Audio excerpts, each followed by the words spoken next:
नमस्कार, मी पंजाब डक. 15 मे ते 20 मे दरम्यान चांगला पावसाळ्यासारखा पाऊस पडणार आहे, म्हणून हा अंदाज सर्व शेतकऱ्यांनी लक्षात घ्यायचा.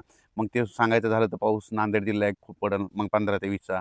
त्याच्यानंतर परभणी जिल्हा, हिंगोली जिल्हा, यवतमाळ जिल्हा, लातूर जिल्हा, बीड जिल्हा, परभणी जिल्हा, धाराशिव जिल्हा, सोलापूर जिल्हा, त्याच्यानंतर सातारा जिल्हा, त्याच्यानंतर सांगली, त्याच्यानंतर कोल्हापूर, त्याच्यानंतर कोकणपट्टी पूर्ण, त्याच्यानंतर पुणे, अहिल्यानगर, अहिल्यानगर, श्रीगोंदा, दौंड ह्या पट्ट्यामध्ये चांगला पावसाळ्यासारखा पाऊस पडणार आहे. त्याच्यानंतर ती पाऊस उत्तर महाराष्ट्राकडे देखील राहील. म्हणजे उत्तर महाराष्ट्राकडे नंदुरबार जिल्हा, धुळे जिल्हा, जळगाव जिल्हा, संभाजीनगर, जालना जिल्हा ह्या परिसरात देखील मग 15 ते 20च्या दरम्यानचा चांगला मोठा पाऊस येईल. म्हणून हे अंदाज सर्व शेतकऱ्यांना लक्षात येतात.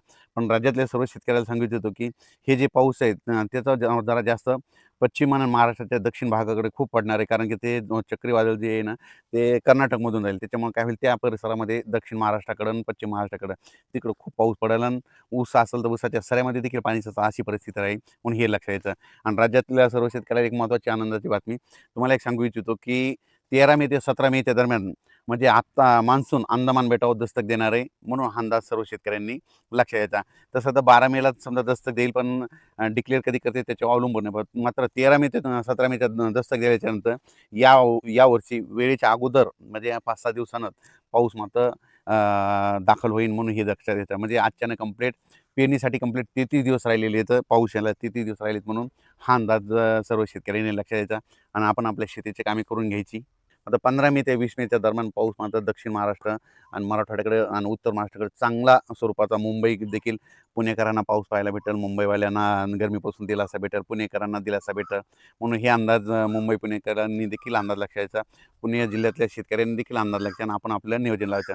आणि 2026ला तुम्हाला एक सांगू इच्छितो, यावर्षी पाहू शकता आत्ता म्हणजे कोकिळे आहेत बघा तुम्ही वरती, तिथं हे करतात. म्हणजे याचा अर्थ चाहूल लागली. म्हणजे यावर्षी आत्ता सध्या देखील बंगालच्या खाडीमध्ये अंदमान बेटावर म्हणजे ढग जमायला सुरुवात झाली. म्हणजे मान्सूनसाठी पोषक वातावरण बनत चाललंय. म्हणून मी म्हणतो 13 ते 17च्या दरम्यानच मान्सून अंदमान बेटावर दस्तक देणार आहे आणि तिथून ते प्रवास मग हळूहळू सुरू राहील. म्हणून हे देखील लक्षात घ्यायचं. जसा जसा पाऊस पुढे येईल तसे तसे मेसेज दिले जातील.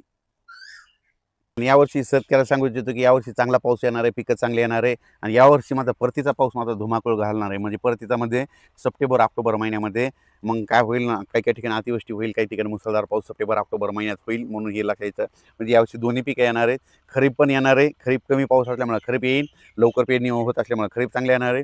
आणि उशिरा नंतर परतीचा पाऊस जास्त असल्यामुळं रब्बी चांगला येणार आहे. म्हणून हा अंदाज सर्व शेतकऱ्यांना लक्षात. अचानक वातावरण बदल झाला तर उद्या एक मेसेज दिला जाईल. धन्यवाद.